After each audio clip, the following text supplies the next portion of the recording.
Syederalun keberhasilan polisi berhasil meringkus Ardi Sahputra 21 tahun diduga sebagai tersangka pelaku pembacokan secara brutal yang menewaskan 5 orang dan 1 orang selamat yang terjadi di Desa Uning Sigurgur, Kecamatan Babul Rahmah, Aceh Tenggara pada Senin 16 Juni 2025. Tersangka terlihat awal di Desa Tenemba Alas dan diringkus di Kute Mejile, Kecamatan Tanoh Alas, Aceh Tenggara pada Senin 23 Juni malam, diwarnai 2 kali letusan senjata api laras pendek ke atas. Kapolres Aceh Tenggara AKBP Yul Henry dalam konferensi pers di Mapolres Aceh Tenggara pada Selasa 24 Juni menjelaskan saat ini pelaku masih bungkam terhadap perencanaan pembunuhan sekeluarga tersebut. Polisi masih terus kembangkan kasus pembunuhan tersebut.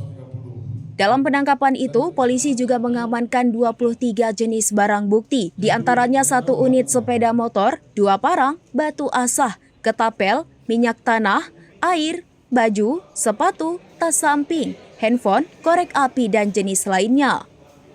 Menurut Kapolres Aceh Tenggara, selama seminggu, tersangka pelaku pembunuhan ini melarikan diri di kawasan pegunungan dari beberapa desa. Dia juga memakan berbagai jenis makanan yang dapat di dalam hutan belantara dan hingga akhirnya turun ke pemukiman penduduk membeli nasi dan kue. Akhirnya polisi menurun tim gabungan yang melibatkan personil Polres, Polsek, Jatanras Polda Aceh, dan Babinsa di Babul Rahmah untuk membekuk pelaku. Sementara itu, Bupati Aceh Tenggara M. Salim Fakri SEMM memberikan apresiasi terhadap kinerja Polres Aceh Tenggara. Seperti diberitakan sebelumnya, pelaku pembacokan yang menewaskan 5 orang dan 1 orang selamat di Uning Sigurgur, Kecamatan Babul Rahmah, Aceh Tenggara, ditangkap Polres Aceh Tenggara di Desa Salim Pinem, Kecamatan Tanoh Alas, Aceh Tenggara pada Senin 23 Juni 2025 malam. Informasinya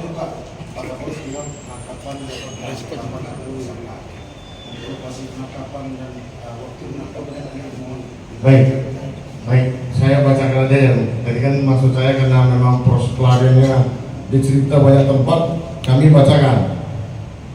Pelarian tersangka, penangkapan dan tindakan telah dilakukan. Setelah pembacokan tersangka berjalan ke belakang rumah warga di TKP 3, karena 3 TKP, ke Kebun Jagung lalu menuju Desa Gunung Uning Sigurgur, lalu tersangka berjalan di pegunungan melewati pegunungan Desa Rambung Tubuh, Hutan Lelang, Desa Meranti, dan tersangka istirahat di Pondok Perkebunan Sawit Desa Meranti. Di hari kedua sekitar pukul 4.30 tersangka berjalan di pegunungan melewati perkebunan karet sawit warga, lalu tersangka beristirahat di gubuk perkebunan coklat warga di Desa Tui Jongkat sampai sekitar pukul 16.30 dan beristirahat sampai jam 4.30. Di hari ketiga sekitar pukul 4.30 tersangka berjalan melewati perkebunan warga di pegunungan Tui Jongkat dan istirahat di perkebunan jagung warga sampai pagi hari sekitar jam 5.00. Di hari keempat tersangka berjalan di gunung perkebunan warga dan naik ke pegunungan Tui Jongkat, jadi gunung kawasan hutan. Di hari kelima dari Tui Jongkat tersangka berjalan menuju pegunungan warga menuju pegunungan Titimas. Hari ke-6 tersangka berjalan menuju. Dari Aceh Tenggara, Asnawi Lewis, SerambiNews.com. Oke, jembatan Gandapi nih. Awal di mana ya?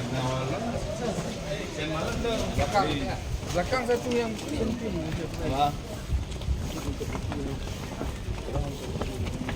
Boleh.